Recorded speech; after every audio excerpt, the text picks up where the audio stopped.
Hey, what's going on, everyone? Hope you're all doing really well. It's been a very, very long time. I'm super rusty, trying to get back in front of the camera just this one time.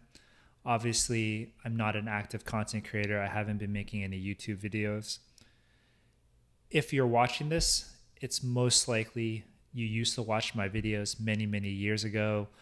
If any of those videos were helpful, that's wonderful.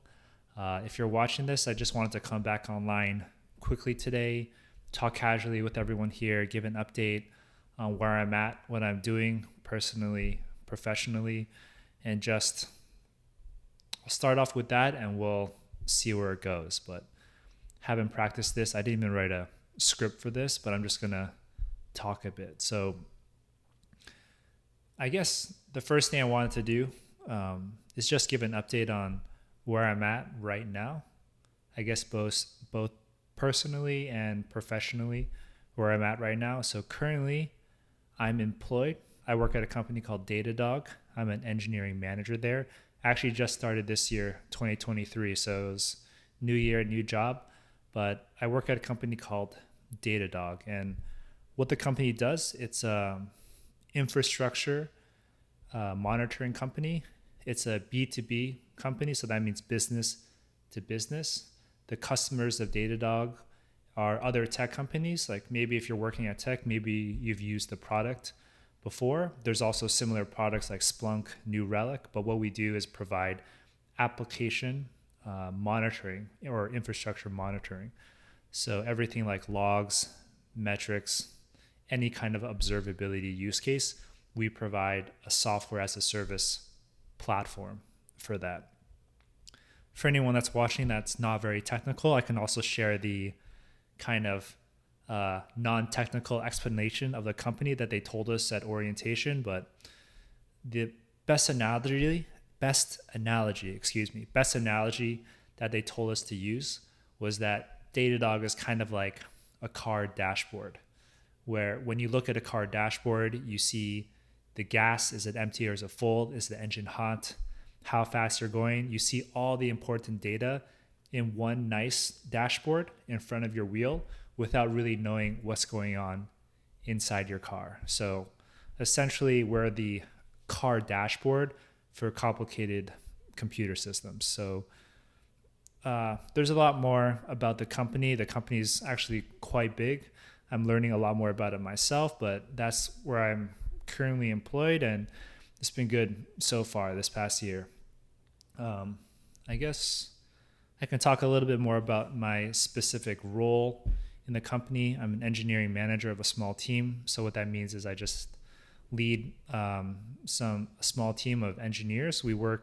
My department focuses on helping provide a lot of the data storage services for the rest of the company. So I guess to dive a little bit deeper, usually organizationally in tech companies, there's kind of somewhat of a dichotomy of teams. A lot of teams are customer focused, experience focused teams that might work directly with customers, make features, plan out a roadmap, do a lot of things directly with the customers.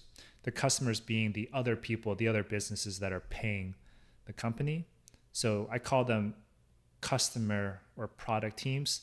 And then there's another set of teams called platform teams that are a little internal, and they service the other teams within the company. All the stakeholders of platform teams are other teams.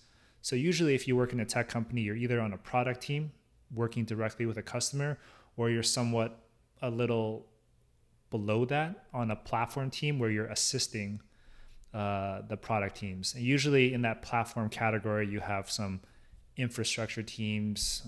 You'll hear terms like SRE maybe, but essentially I'm working in the platform group. So what my team's mission is, we are supposed to accelerate and help improve the lives of the other teams within Datadog. So our customers are just different teams, different employees at the company. So that's essentially a platform team. And what my team does specifically is that we help people store their data. So very generally, we provide a lot of data storage techniques for people. Essentially, we're provisioning databases for people, and everyone needs data. It's like one essential thing of any software system. Again, you need storage, you need compute, you need networking, a lot of the basics, but I don't know if I'm going to go super deep into it today, but if you're working on any software system, one of the first things you decide is how do you want to model your data, and like what kind of data you're modeling and how it's going to be accessed. You think about those two questions, like what is my data? How is it going to be accessed? And from those two questions, you usually decide on you need some data storage technologies, and these technologies have different characteristics. Some could be very available.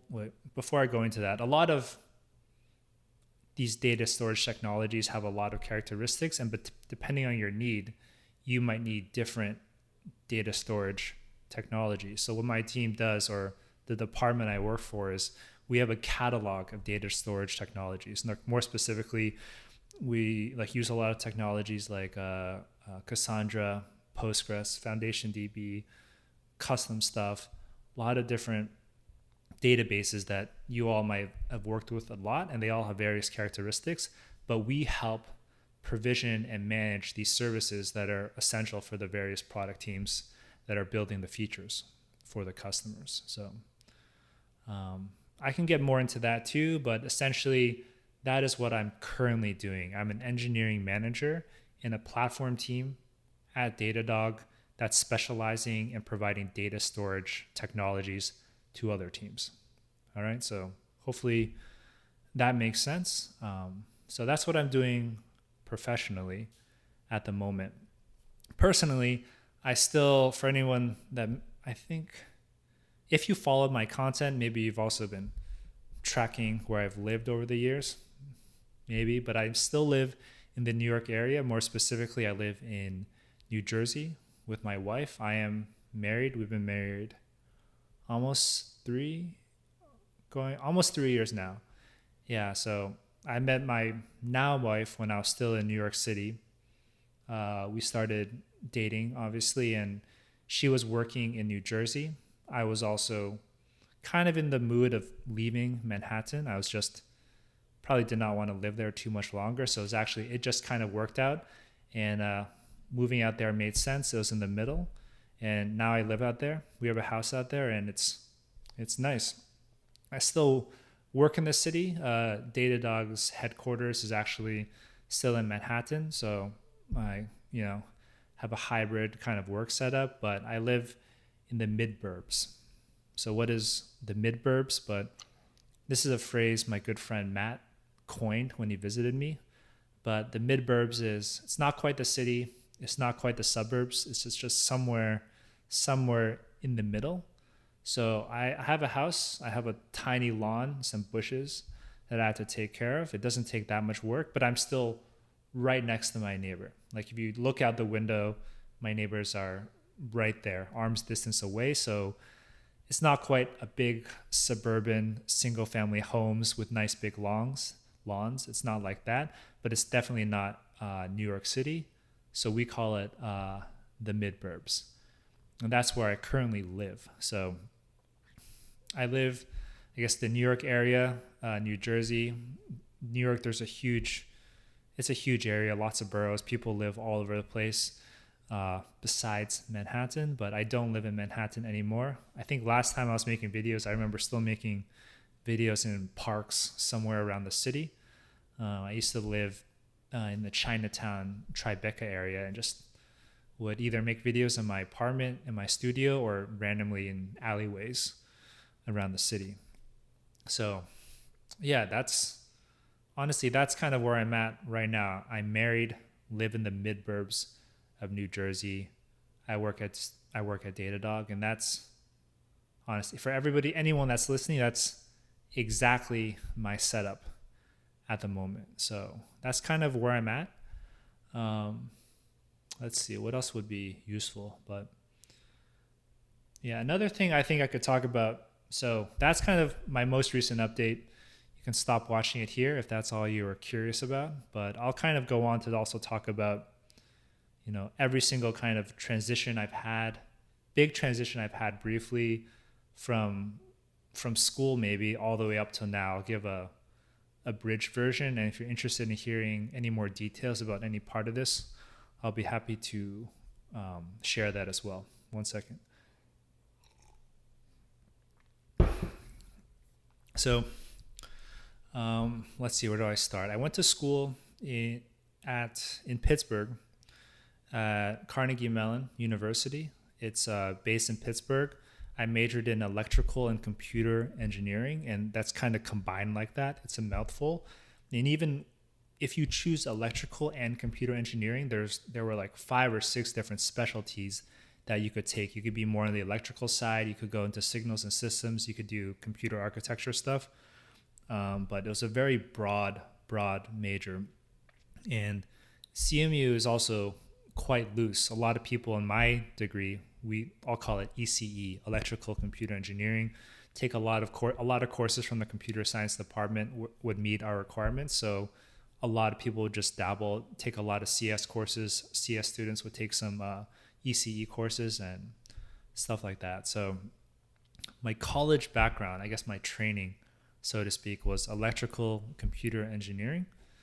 I took a pretty wide breadth of classes, but actually my specialty in college was signals and systems. My capstone final course was all programming digital signal processors to do various applications. So quite different than what I'm doing now. If you could classify what I'm doing now, I'm just kind of doing like distributed system design, software engineering stuff. So it's very different than digital signal processing. So what happened?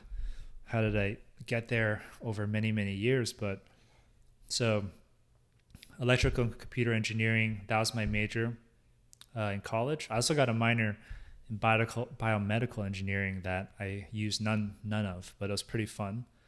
But after college, I graduated. My first job was at Qualcomm. So Qualcomm is based in San Diego. It stands for Quality Communication. And they're essentially the best analogy is the Intel of cell phones. So Qualcomm specializes in making a lot of the essential chips, ASICs. They design and get manufactured lots of the important ASICs and system on chip systems that go inside the cell phones that you're using, iPhones. They design modems, a lot of really advanced technologies like that. But I worked on a very low software team at that company. I worked on bootloaders, device drivers for bootloaders. So essentially, what a bootloader does is that whenever a device starts up, there's a small set of instructions and code that runs even before the memory is initialized, before any operating system can run, and it essentially boots the whole system. So if you use PCs back in the day, before the Windows sign turns on, you see all this BIOS bootloader stuff showing up. I was essentially working on the bootloaders for various generations of chips at Qualcomm. So you have to do some stuff like secure boot, make sure the images you're loading aren't tampered with. Sometimes you have to boot multiple processors simultaneously. But essentially, when you're working with software at that low level, it's very much a tight interaction also with a lot of the hardware design that comes with the software, because there's not many fancy software design patterns that you might be used to, like object-oriented design. What you have to do is there's a special sequence of steps that your software has to execute to properly boot up the hardware, and that's also defined by how the hardware is designed. So we read a lot of hardware manuals, flip this bit, flip that bit, wait, reset. And essentially, if you do all this stuff right, the hardware initializes, the memory initializes, and you can load an operating system in and hand it off. So that was about 2 years at Qualcomm.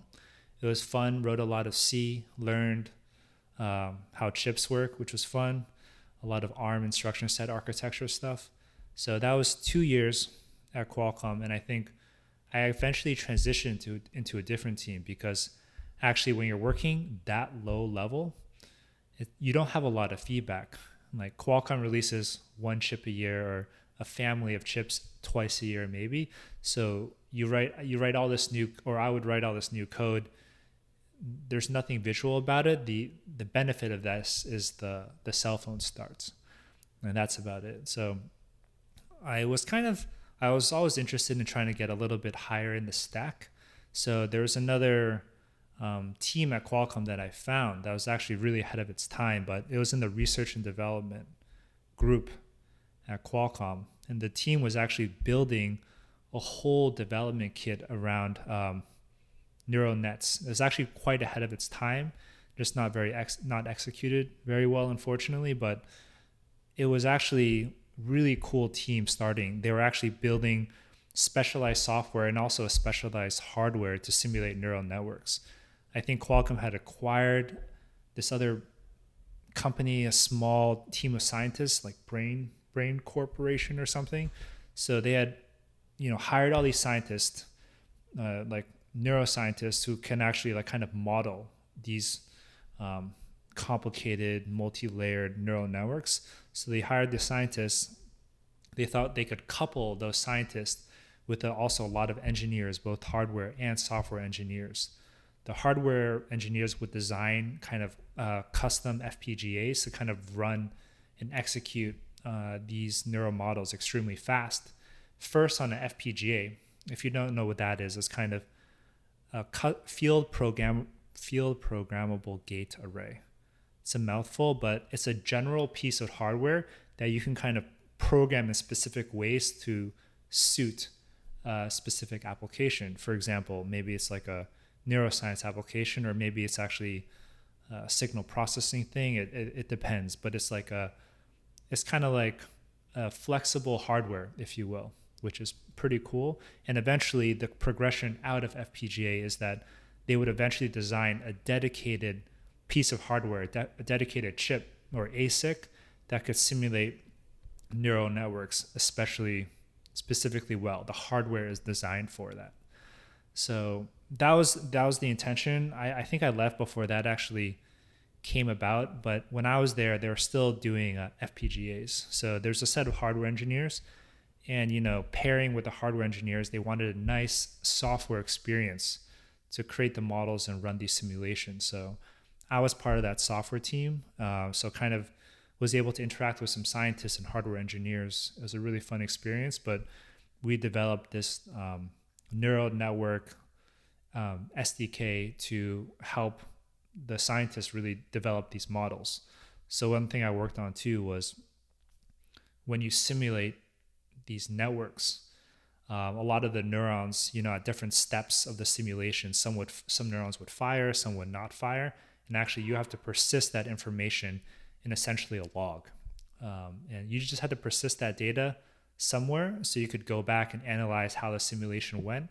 So I was working on one of like the initial like kind of file structures, or how we would persist all this simulation data in the file or a mini database essentially, so that it could be queried at a later point. So that was one of my projects. This wasn't web development at the time. I think back then for this software project, I don't think Qualcomm had the level of software engineering that you might expect from like Google or Facebook or those other people. Qualcomm is not a software company. It is more of a hardware company, but still, of course, seeing the value in software, trying to move in there. So essentially, the software experience for this too was that it was still binaries that we passed around. There wasn't a nice web app. We didn't have like a deployed cloud service with a nice experience now. This was still, hey, like hook up the hardware, you have Linux installed, install our binaries, and you can run everything. Like now it sounds very analog, but that's how you used to pass around software in a CD, or you push up some binaries to a repository and other people, sudo apt-get it somewhere. But I think there was a small team also when I was still working at this R&D project at Qualcomm that was dabbling with an actual web interface, like more modern, what everyone's used to, interacting everything from a browser. But it was just so new and it never kind of took off. So yeah, let me pause there. But I worked on that team, very fun team, ahead of its time for sure. I think it just unfortunately there's a lot of whatever happened. It didn't wasn't fully successful. I don't know. Maybe it was, but I had left. But that was 2 years on that team. Still at Qualcomm. I think at the time I was also looking to move back to the East Coast a bit. I have most of my friends, a lot of my family are back on the East Coast, so it was tons of fun in California. But I also wanted to still move on the East Coast. I had also this desire to work in New York. It's just maybe it's actually quite common. I was like 26 at the time when this move was happening, but New York is known for everybody's working hard. That's kind of where you would want to be to maybe progress your career. Actually, I'm quite biased. I didn't want to move to the Bay Area. I had visited there. I had met some people there. Just didn't like the vibe I felt whenever I interact. I don't know. I'm sorry for anybody that loves the Bay Area. I know it's a wonderful place, but for a technology worker, it could be quite a monotone culture. So I kind of actively avoided that. So the options left for me, East Coast, was let's try to find a job in New York City. And I kind of my first, I guess, ticket to go East Coast from West Coast was that I got a position at a super tiny startup with somebody else was working there that was a couple years older than me from CMU. So I said, oh, this guy, he's a smart guy. Just kind of, that was it. That was like the premise of me joining. But I said, hey, he seems like a smart guy working with some smart people. This is like a cool, fun job doing more software stuff on the East Coast in New York. And great, let's just do it. So that was a small startup. I won't get too deep into that startup, but essentially what the startup was doing was trying to almost create a better browsing experience for mobile where we could immediately answer queries for you. So kind of like, when you query something on Google, you ask how many calories are in an avocado, and it tells you right away in this nice little card, avocado has 80 calories, or like what are the ingredients for a shepherd's pie, and it just tells you immediately. But we were trying to give that kind of experience, like directly give you the answer of your query without showing you a list of results like Google did. So essentially what we did was we tried to really kind of like schematize a lot of web content. But I'm not going to go into a lot of the details of that startup, but ultimately I don't think it ever found true product market fit, and it just kind of fizzled out. I worked there a little less than 2 years, and actually a lot of my work there I did mobile development. So very different. I learned iOS. I went to the Apple conference. I learned a little bit of back-end programming, but actually I just did a lot of iOS, learned front-end engineering, learned how to like really like align pixels. It's very hard, actually, much easier said than done. And that was actually a very, very good experience too. And already you can kind of tell there's a huge change in what the software I was writing. At Qualcomm, I was doing bootloaders, C development, and then maybe 4 or 5 years later, I was doing iOS. It's a completely different part of the stack, but also quite challenging, but still like a lot of fun. So I worked at this startup, did iOS, had a lot of fun. This was a little less than 2 years, but I also kind of lost my confidence in like the direction of the company, so to speak. So I just also left. And I joined another startup with my friend. This one was actually working. This startup they're still running, and I'm still rooting for them. I really hope they like still make it. I mean, everybody that works there is great, but This was a garbage and recycling company. So it was actually funny when I first mentioned that I worked for a recycling company to my wife. She thought I was literally a garbage man. Like that was my job. But I did tell her I worked in um, tech, so she was just surprised by that. But I think the premise for that company, I think they actually found some product market fit. But what they tried to do is it's almost like the Uber for recycling. So if you have a truck and you have extra time, you can actually download this app and go around town servicing people's recyclables. You can pick up cardboard, pick up glass, drop it off. From the customer's perspective, they get a cheaper kind of recycling or garbage service, and then the company just facilitates this work essentially, almost like Uber. So anybody can log on with their truck and run routes and pick up recycling. But I think this was also, I think the main thing, I think like the second engineer or the third engineer at this company. But this one was actually more fun because this is kind of when I started more getting into really basic distributed systems and web technologies a little bit. So we wrote a lot of different apps for this startup. We wrote like a custom CRM, customer relationship management. Is that it? But we wrote a custom CRM, integrates with Salesforce. We also wrote a cool dispatching application where we had a mobile app for all the drivers running these garbage routes, and then the data would be sent to our backend, and we had this cool dispatching dashboard. We had real-time info of the drivers and the pictures they uploaded. And this is kind of when I also started getting more into, I guess, web technologies, or maybe just like modern software / distributed systems, was working at this startup. It was very small scale, but I think I touched so many pieces of like a pretty diverse system that I got a lot of good experience developing this. So, and again, there's a lot more than just that, but it's kind of, if any of you guys have made, a Rails app, a Django app, it was just essentially that, but more and more extensions built onto that. So again, recycling company, garbage and recycling company, they're still doing really well. My friend still works there, and I catch up with him every now and then, but they're still here, and I'm rooting for them. Have exercised all my stocks. I still have it, just waiting.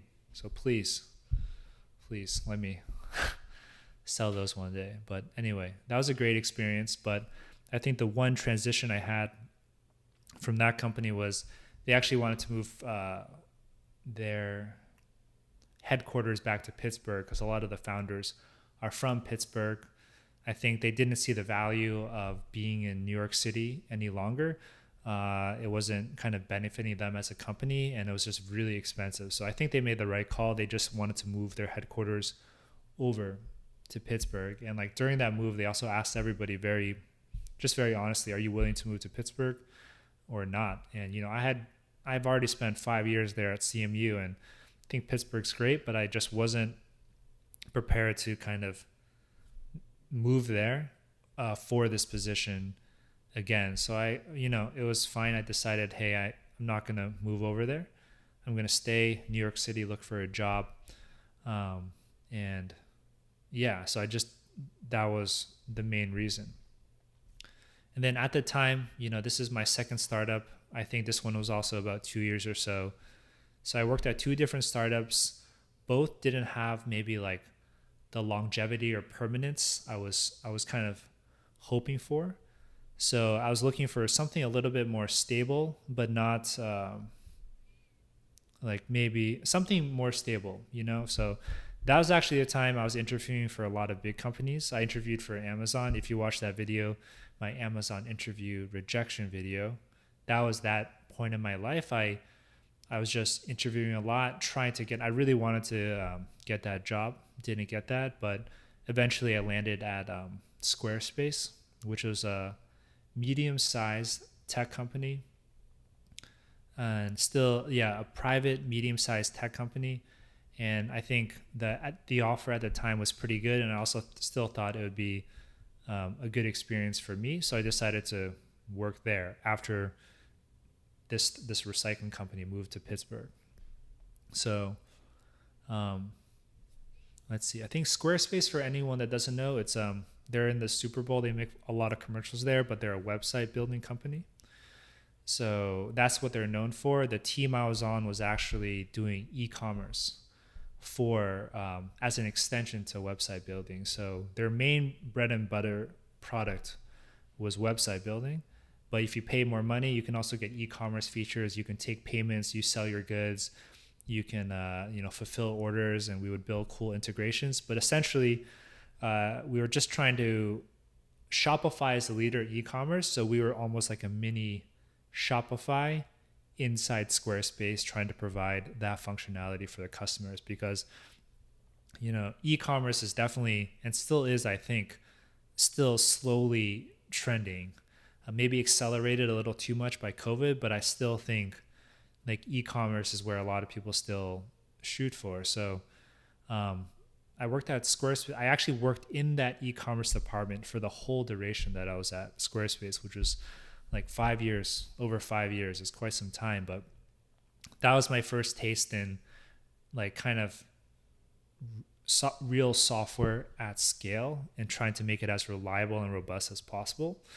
Squarespace, it's not Google, it's not that level of scale, but it's still, millions of customers, and you want to be as reliable as possible. If you're hosting a website for someone and that website goes down, that's not great. So I think the engineering team was it was actually maybe 200, a little less than 200 when I joined, and they went through a good amount of growth. And by the time I left, it was, I think, 500 or 600 engineers working there. But it was my first taste of kind of really writing software at a kind of a big SaaS company.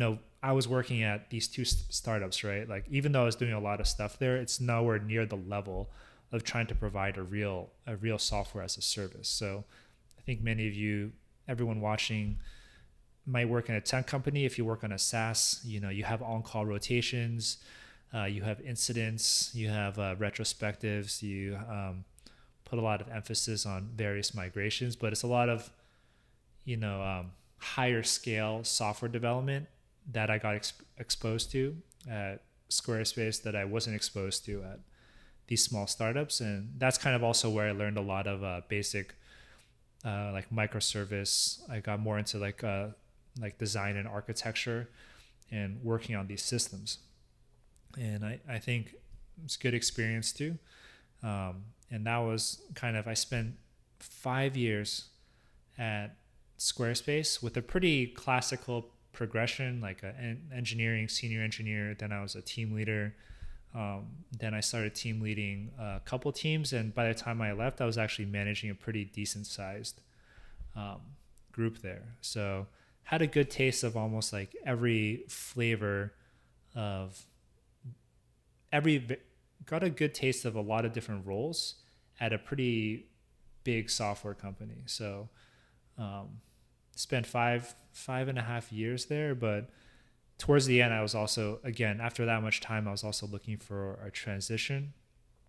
Still wanted to push myself technically and like, of course, progress. And that's kind of one thing I've told everybody in the past, is that one thing that makes a really big difference in your personal progression is the environment you put yourself in. Because whether you'd like it or not, like just putting yourself in a different environment will force you to kind of evolve in different ways, I think, at least. So actually, at the time, I'd always heard about Datadog. I always admired the company a lot. I always thought of them as more of like at the forefront of also what they're doing and following the trends of cloud technology. So I thought, that'd be a great environment to work at. And I actually had known about the company for a while before I even tried applying there. But I think that was one of my targets in a way. It's like if I can place myself just in that environment, I'll just kind of ride the wave